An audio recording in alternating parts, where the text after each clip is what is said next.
आपल्या शहरातील ताज्या बातम्यांसाठी आजच सबस्क्राइब करा केबी न्यूज। बाळूमामाचा रथ व दुधाच्या घागरीचे निढोरीत भक्तिमय स्वागत। कोल्हापूर बुलेटिन मुरगुड प्रतिनिधी विजय मोरबाळे। महाराष्ट्र कर्नाटकातील लाखो भाविकांचे श्रद्धास्थान असलेल्या सद्गुरू बाळूमामा भंडारा उत्सवातील महाप्रसादासाठी कर्नाटक व राज्यभरातून आलेल्या मेंढ्यांच्या दुधाच्या घागरीचे निढोरी तालुका कागल येथे उत्साहित स्वागत करण्यात आले। महाराष्ट्र कर्नाटकातील 19 बग्यांमधून आलेल्या घागरींचे हनुमान मंदिरात पूजन करण्यात आलं। ढोल ताशा टाळ मृदुंगाच्या गजरात बाळूमामाच्या नावाने चांगभलच्या जयघोषात भक्तिमय मिरवणूक निघाली।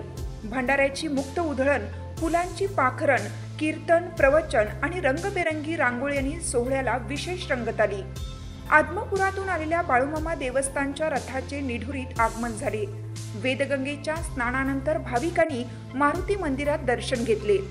देवस्थान समितीचे मानद अध्यक्ष धैर्यशील भोसले यांनी रथाचे पूजन केलं। त्यानंतर दुधाच्या घागरी मानाच्या बैलगाडीत व रथामार्फत आदमापूरकडे मार्गस्थ झाल्या। उद्या द्वादशी दिवशी या घागरीतील दुधाने बाळूमामांचा अभिषेक होईल, तर उर्वरित दूध महाप्रसादासाठी वापरण्यात येईल। या सोहळ्यासाठी कर्नाटकातील औरनाडमधील दिंडीतील भाविकांनीही सहभाग घेतला। भाविकांसाठी मोफत खिचडी, फळे, ताक व कोकम सरबत वाटप करण्यात आले।